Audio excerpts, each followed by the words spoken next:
At Edward Jones, we believe rich is more than caring about the latest and greatest.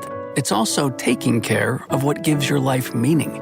That's why your dedicated financial advisor meets you where you are with personalized financial strategies that help protect what matters so you can preserve your progress while creating a path forward. The key to being rich is knowing what counts. Let's find your rich together. Edward Jones, member SIPC. Freakonomics Radio is sponsored by Southern New Hampshire University. The best investments are the ones you make in yourself, and no one knows that better than Southern New Hampshire University. With more than 200 online degree programs, no set class times, and low online tuition, Southern New Hampshire University is built to fit your life today and set you up for success tomorrow. Education is an investment. Why not make it a smart one? Apply for free at snhu.edu/Freakonomics. Freakonomics Radio is sponsored by Amica. You know what they say, if you want to go fast, go alone. If you want to go far, go together. So go with Amica and get coverage from a mutual insurer that's built for their customers, one that looks after what's important to you together. Auto, home, life, and more, coverage that fits your unique needs. Amica helps you protect what matters most. Visit amica.com and get a quote today.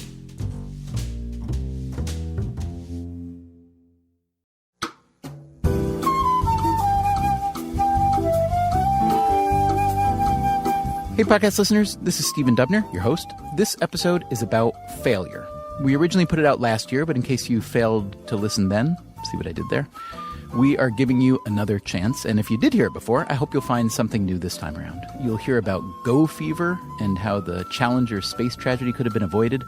You'll learn how to use a pre-mortem, and you might even come to think of failure as your friend. Hope you enjoy.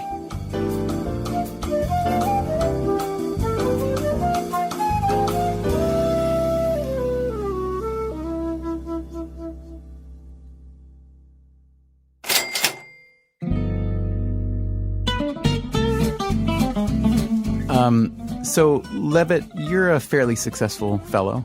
Thank you. I'm just curious, have you succeeded at everything you've ever done?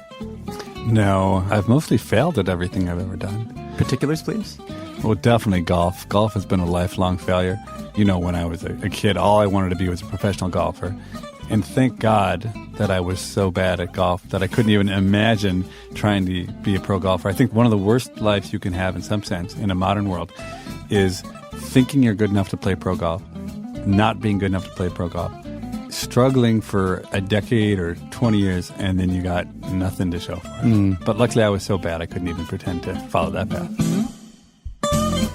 Now, you also failed at becoming the kind of economist that you thought you should become when you first started studying economics, right? Yeah, I started out as a macroeconomist wannabe, and very quickly I realized that modern macro is all about solving dynamic optimization models that it was hopeless. Then I wanted to be an economic theorist, and that was more dangerous because I was closer. Almost good enough. I actually was able to publish some papers that were pretty good in pretty good journals. But the thing that saved me on being a microeconomist is actually a funny story, which is that one of my advisors at MIT, I walked into his office and he said, "So what have you been working on, Dave?" Okay. Now, any normal person would have said, "Oh, actually, my name is Steve." But I didn't do it. And he called me Dave for literally weeks and months. It got so bad that at the annual party of the faculty and students, I gathered around all of my friends. I said, "Look, he's going to call me Dave. Just don't worry about it." And finally, it was not that I thought I couldn't be a theorist. It was that I was so embarrassed and traumatized by the idea that at some point I was going to have to say to my main advisor that my name was actually Steve, not Dave, after 6 months of pretending, that I decided I should just forget about theory and go do something different.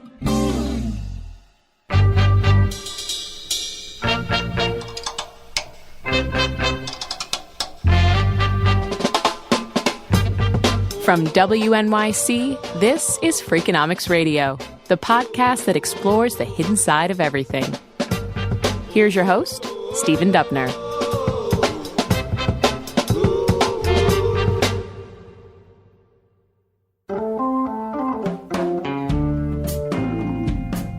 We've talked before on this show about quitting, specifically the upside of quitting. We ask, why are so many people so reluctant to quit? One reason is that we tend to equate quitting with failure, and there's a huge stigma attached to failure. But should there be? Perhaps we're not thinking clearly about failure. Maybe failure can be your friend.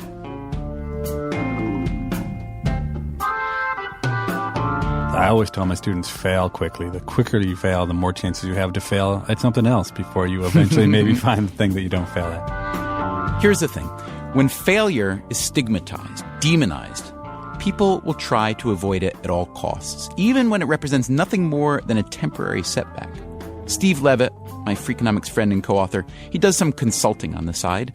He tells a story about one of his earliest consulting jobs with a big multinational retailer. This was a firm, like many firms, that had a very particular culture, and this was a culture in which if you ever said anything bad about the firm or the prospects of the firm, you were a culprit. You were not a team player. This firm was about to open its first store in China, in Shanghai.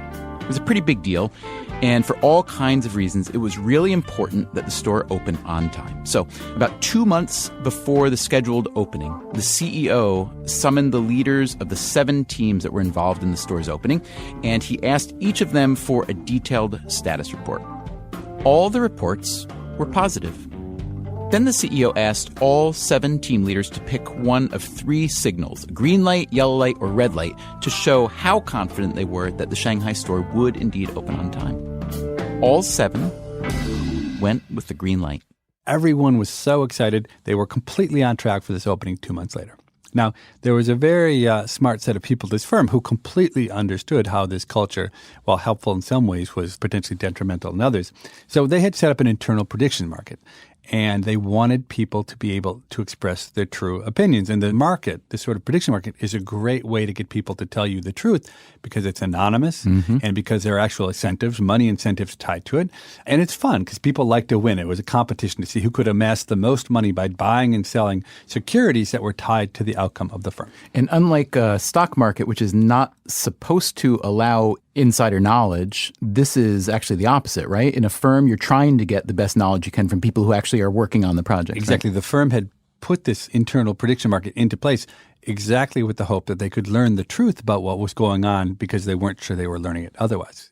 This prediction market offered one bet on whether the Chinese store would open on time.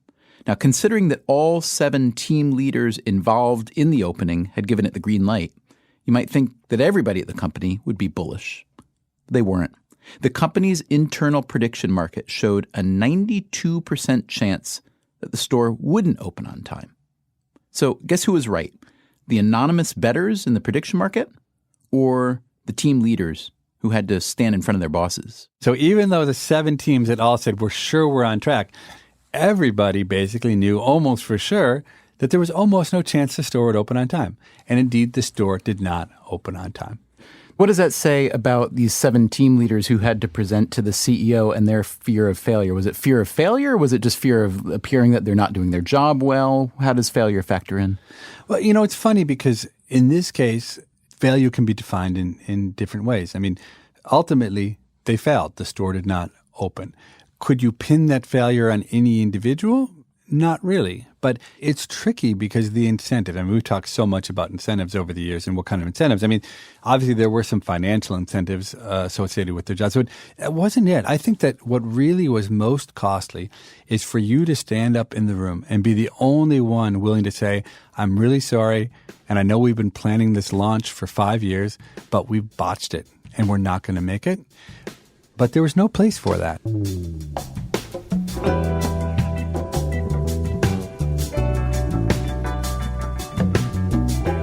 So it's easy, especially from a distance, to criticize the 7 team leaders who told their CEO that they were sure the store would open on time.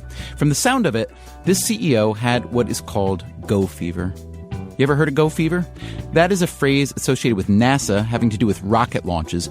When a boss catches go fever, it can take a lot of courage to focus on potential failures. Just think of all the factors working against you. There's momentum, institutional politics, ego, and the consequences of go fever can be far more tragic than the delayed opening of a retail shop in Shanghai. This is shuttle launch control at T-minus 2 hours, 28 minutes and counting. Here comes the 51L flight crew boarding the elevator, ready to depart the O&C building for the launch pad. On January 28, 1986, NASA was planning to launch the Space Shuttle Challenger from Kennedy Space Center in Cape Canaveral, Florida. The mission had drawn massive public interest, largely because the crew included a civilian, a schoolteacher from New Hampshire named Krista McAuliffe. Well, I am so excited to be here. I don't think any teacher has ever been more ready to have 2 lessons in my life. The launch had already been delayed a few times. On the night before the new launch date, NASA held a long teleconference call with engineers from Morton Thiokol. That's the contractor that built the Challenger's solid rocket motors. Okay, well, I'm Alan McDonald. McDonald was one of the Thiokol engineers on site in Cape Canaveral. At the time, I was the director of the Space Shuttle Solid Rocket Motor project for my company, Morton Thiokol. It was unusually cold in Florida. There is a meteorologist in Orlando that's saying that these strong winds we saw today are being followed by extreme cold front moving toward the Cape, and they're expecting to see temperatures maybe as low as 18 degrees Fahrenheit by tomorrow morning at the opening of our launch window.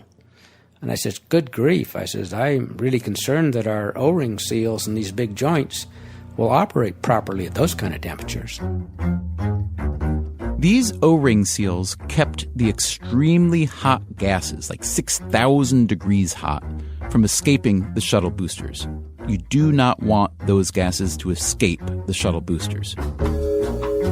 But as McDonald later described in his book, Truth, Lies, and O-Rings, the boosters had never been tested below 53 degrees, and the forecast for launch morning was calling for temperatures much lower than that. So, on that teleconference call, the night before the launch, McDonald and his team recommended that the launch be postponed again. And NASA immediately challenged the basis for such a recommendation, which really surprised me, because prior to that time, I had given every flight readiness review for every flight since I was put on the program.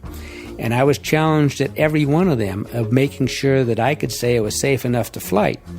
And here, all of a sudden, we recommended not flying, and they challenged the basis for that.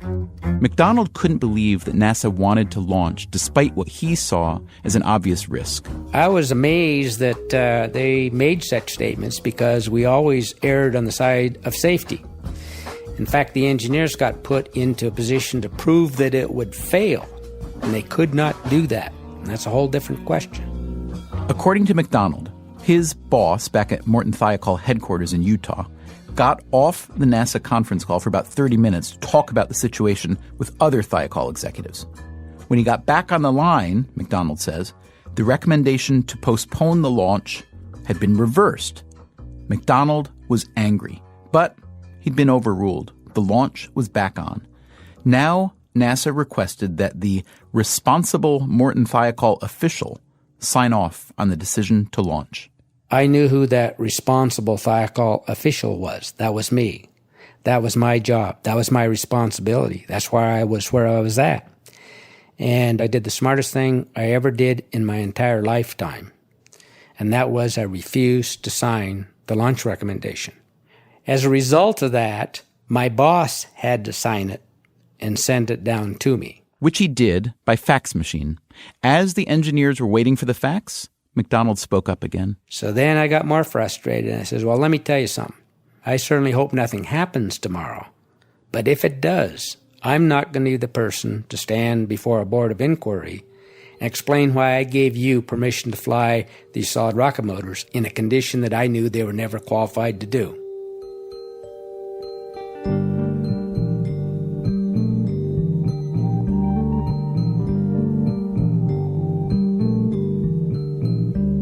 Coming up on Freakonomics Radio, you know what happens the next morning, don't you?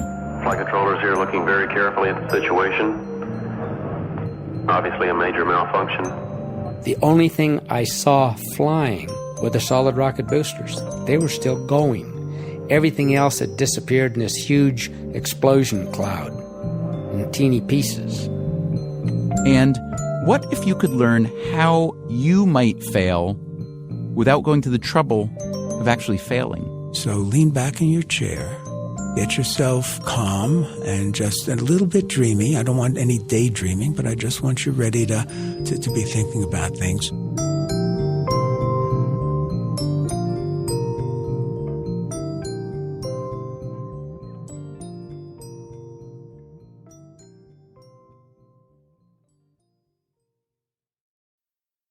Freakonomics Radio is sponsored by Figure. Did you know that 40% of homeowners own their home outright? If that's you, don't let your equity sit idle. Tap it with a home equity line of credit. Figure, the #1 non-bank HELOC lender in the U.S., helps tap equity you've built in your home so you can do things like tackle a renovation or pay down debt. HELOC is a line of credit secured by your home. You can draw what you need, repay, and draw again. Figure offers a 100% online application. Get approved in 5 minutes and funding in as few as 5 days. It's faster than a bank loan and cheaper than a personal loan. Check your rate today without impacting your credit at figure.com/Freakonomics. This post is sponsored by Figure, NMLS ID 1717824. Figure is an equal housing lender. For more information about their licensing, visit nmlsconsumeraccess.org. Figure's HELOC is subject to credit approval and terms apply. Freakonomics Radio is sponsored by Everpure. Data is crucial to businesses, but managing it can create friction, risk, and manual work. Everpure transforms static data into a living system, intelligent, instantly accessible, secure, energy efficient, and ready to perform. Plus, there is zero downtime for upgrades and maintenance. Whether your data is in the cloud, on premises, or at the edge, Everpure makes data management so simple it feels like second nature. Tame your data chaos with Everpure. Visit everpuredata.com to learn more. Freakonomics Radio is sponsored by Southern Company. The world and its energy needs are always changing. Southern Company's commitment to meeting this demand stays the same. That's because Southern Company believes energy is more than a utility, it's what powers possibilities. So they are looking ahead and investing $80 billion in infrastructure upgrades and are committed to fueling growth in ways that benefit all customers so that reliable and affordable energy is accessible for generations to come. Go to southerncompany.com to learn more. Southern Company, building the future of energy.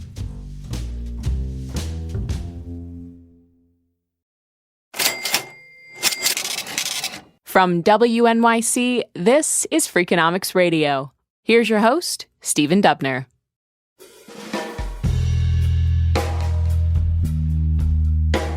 So Alan McDonald was the director of the Space Shuttle Solid Rocket Motor Project for Morton Thiokol, the company working with NASA on the Challenger shuttle launch.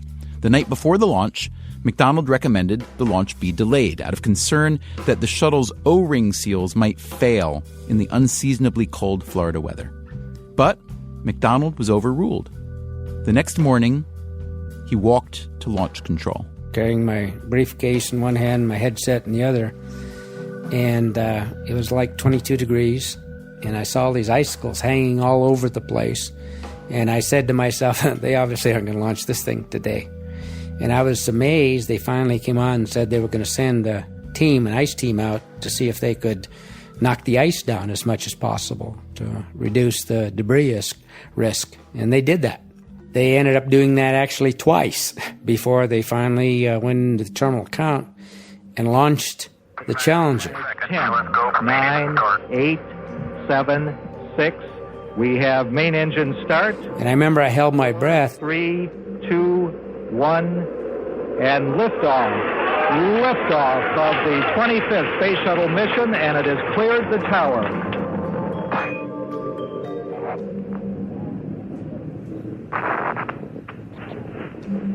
Velocity 2,900 feet per second, altitude 9 nautical miles, downrange distance 7 nautical miles. 73 seconds later, to see this thing blow up in the sky. I was in shock. I said, it blew up. My heart sank just like everybody in that control room, and I could hear people sobbing in the background. Flight controllers here looking very carefully at the situation. Obviously a major malfunction. And I kept hearing this voice over the network saying, RTLS, RTLS, which is return to launch site, and not getting response back from the orbiter. The only thing I saw flying were the solid rocket boosters. They were still going. Everything else had disappeared in this huge explosion cloud in teeny pieces.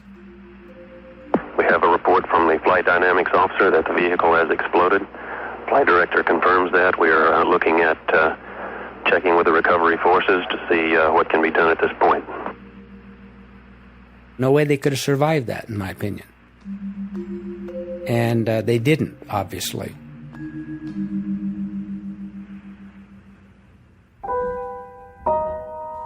At that point, McDonald says, the cause of the explosion was unknown. We were told to not copy anything off the screen. They were all frozen. They locked the doors. They cut all the telephone lines so nobody could talk to anybody. They held the meeting saying that all the data would be considered secret. And it really wasn't until the next day that I really realized what had happened. In the days after the accident, McDonald says, a review of the data showed the cause of the explosion to be what he had feared might happen. The O-rings failed to hold their seal in the cold temperature. That's exactly what happened. This cause was later made official by a presidential commission to which Alan McDonald contributed testimony. In the televised portion of the hearings, the physicist Richard Feynman famously demonstrated the cause of the failure by dropping the O-rings into some ice water. Oh, I took the stuff that I got out of your seal and I put it in ice water. And I discovered that when you put some pressure on it for a while and then undo it, it maintains, it doesn't stretch back, it stays the same dimension. In other words, for a few seconds at least, and more seconds than that, there's no resilience in this particular material when it's at a temperature of 32 degrees. I believe that has some significance for our problem. Now, of course, Alan McDonald already knew that, or at least that's what he was worried might happen. And that's what makes the Challenger explosion so remarkable and even more tragic than it was. The people in the know, at least some of them, had foreseen the exact cause of the failure. So why, even with that warning, did NASA push on? What really happened was typical, I think, in large bureaucratic organizations and any big organization where you're frankly trying to be a hero and doing your job. And NASA had two strikes against it from the start, which one of those is they were too successful. They had gotten by for a quarter of a century now and never lost a single person going to space, which was considered a very hazardous thing to do. And they had rescued the Apollo 13 halfway to the moon when part of the vehicle blew up. It seemed like it was an impossible task, but they did it. So how could this cold O-ring cause a problem when they had done so much over the past years to be successful? So it gives you a little bit of arrogance you shouldn't have and huge amount of money involved. But they hadn't stumbled yet, and they just pressed on. So you really had to, quote, prove that it would fail, and nobody could do that.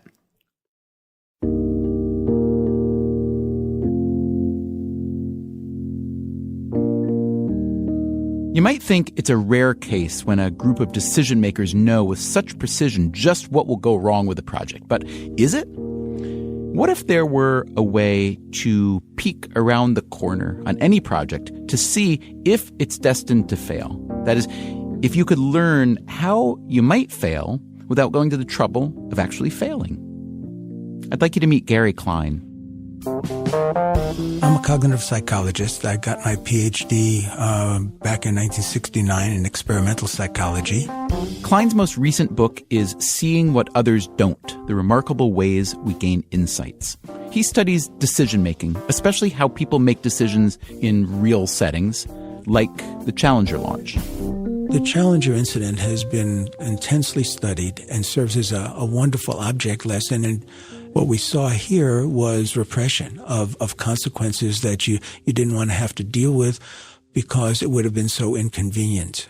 So we make the argument in our book that there's a general reluctance to quit or to untangle ourselves from projects or relationships or whatnot, and that's in part because failure is seen as such a stigma.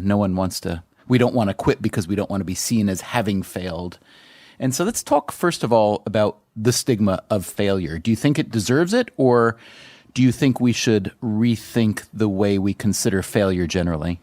Well, the standard line is that you fail often to get smarter, and you fail in productive ways, and it's a way of building mental models, and all of those things are true. So how can failure be made more fruitful? Gary Klein has one idea, which I think is pretty brilliant. It's called the pre-mortem. You have surely heard of a post-mortem. That's the process by which you figure out what exactly killed, say, a hospital patient or maybe a big project. Theoretically, everybody benefits from the knowledge you gather during a post-mortem. Everybody except the patient, because the patient is dead. The idea of a pre-mortem is to try to run through that process before the patient dies. But the patient in this case, we should say, is not a human, but it's a project or a product or something like that, correct? Exactly. With a pre-mortem, you try to find out what might go wrong before it goes wrong. How does this work? Gary Klein will walk us through it. Imagine you work for a company that's about to launch some big project that you and a lot of others have been working on for months, maybe years. But before you launch, Klein gathers all the important team members in a room. I need you to be in a relaxed state of mind. So lean back in your chair. Get yourself calm and just a little bit dreamy. I don't want any daydreaming, but I just want you ready to be thinking about things. And I'm looking in a crystal ball. And, oh gosh. The image in the crystal ball is a really ugly image. See, this is a 6-month effort. We are now 3 months into the effort, and it's clear this project has failed. There's no doubt about it.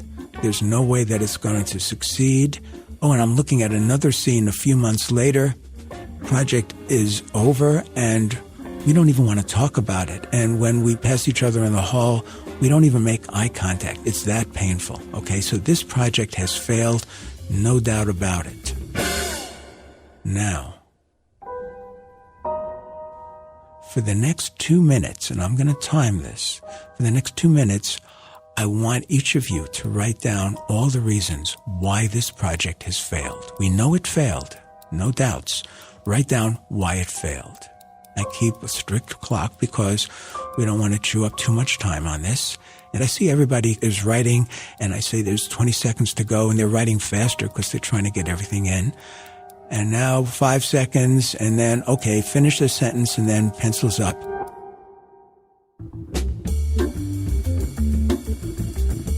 Now Klein would go around the room and ask for one item from each person's list, and they compile a catalog of all the ways the project might fail. Klein calls this prospective hindsight.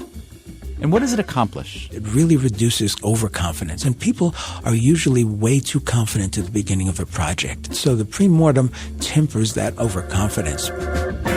Now Klein would ask everyone in the room to think up one thing they could do to help the project. And then we go around the room to see what people are planning to do that they hadn't thought of before to try to make it more successful. So you put a happy ending on a potentially sad story. Exactly. That's what we're trying to do, without sugarcoating the problems that face us.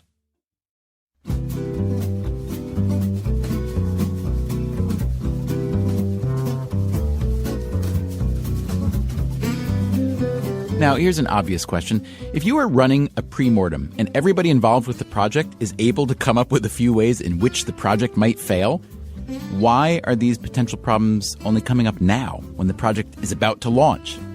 Gary Klein says that's because the pre-mortem liberates people who might otherwise be afraid of looking like they're not a team player. Because now everybody's being asked to think about failure. So instead of looking like a bad teammate, you are pulling in the same direction as everybody else. Now the demand characteristic is, show me how smart you are. Show me how clever you are and how experienced you are by identifying things that we need to worry about. I'm curious to know how well the pre-mortem is catching on, because I feel like whenever I describe it to a group of people, small or large, they're blown away by it. They love the idea, and very few of them have heard of it. So I'm curious, for an idea that sounds so great and sounds so practical, why hasn't it taken over the world a bit more?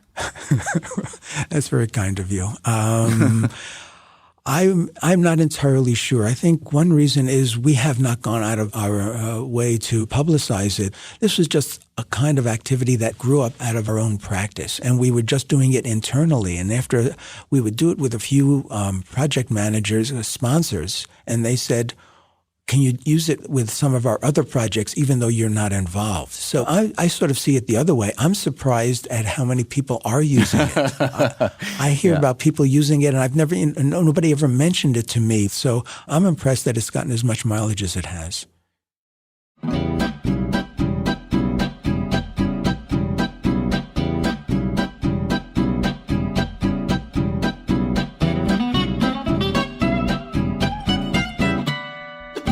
I went back to Steve Levitt with a couple of questions.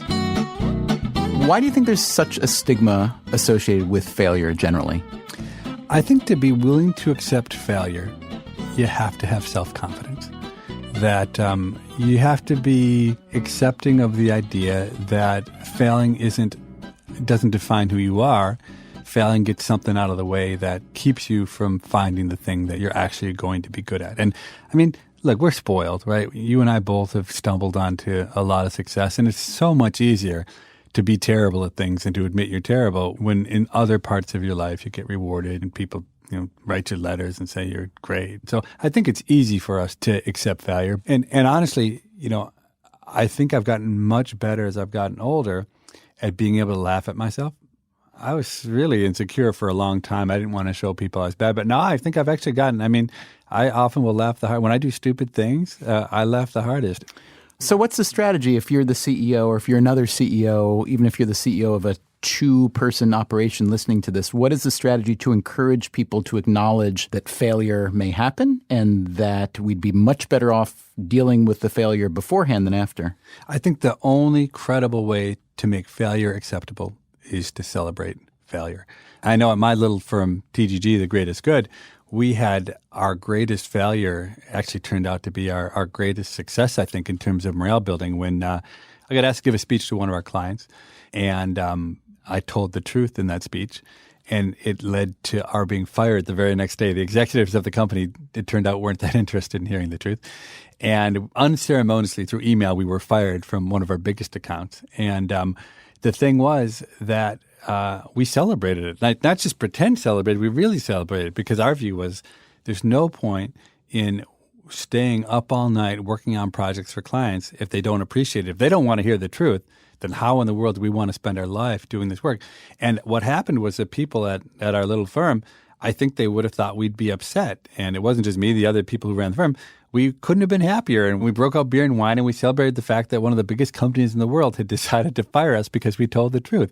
And I think, one of the things that you and I have really come to believe over time is that it's really not for most people about money. There's something bigger, that if you're going to work hard and do something, it's about the pride and the joy of feeling like you're part of something bigger, something exciting.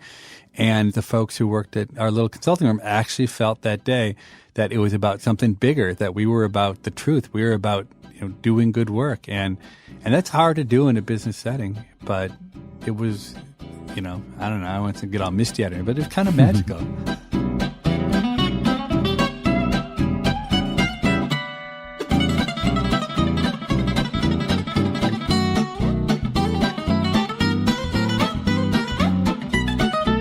Hey, podcast listeners. Next week, you'll hear a brand new episode in which one of our producers tries to live his life as prescribed by the rules of economics. This mythical creature is called Homo economicus. I call them econs for short. And, none of us know any econs. And you'll hear what normal people think of this mythical creature come to life. Come tired. I came from work. Go away. Okay, it's just like some random jerk. Promise to never act like this again. A day in the life of Homo economicus. That's next time on Freakonomics Radio.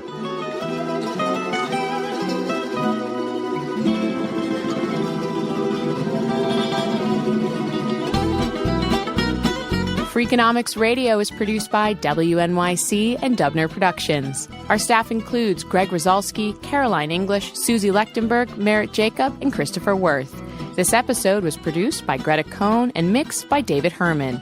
If you want more Freakonomics Radio, you can subscribe to our podcast on iTunes or go to Freakonomics.com, where you'll find lots of radio, a blog, the books, and more.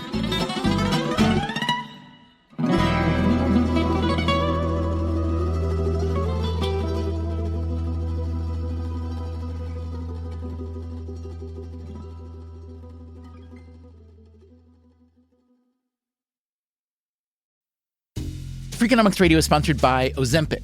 Innovation happens through rethinking what's possible, and when it comes to GLP-1s, Ozempic pill does just that.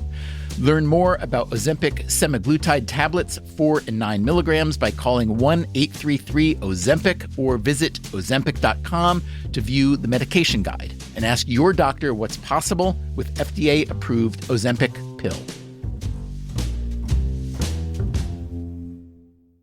Hi, I'm Angie Hicks, co-founder of Angie, and one thing I've learned is that you buy a house, but you make it a home. Because with every fix, update, and renovation, it becomes a little more your own. So you need all your jobs done well. For nearly 30 years, Angie has helped millions of homeowners hire skilled pros for the projects that matter. From plumbing to electrical, roof repair to deck upgrades. So leave it to the pros who will get your jobs done well. Angie, the one you trust to find the ones you trust. Find a pro for your project at Angie.com. In the U.S., there's a break-in every 26 seconds. But when intruders step near, Simply Safe Home Security steps up. Stop. This is Simply Safe. Police are on the way.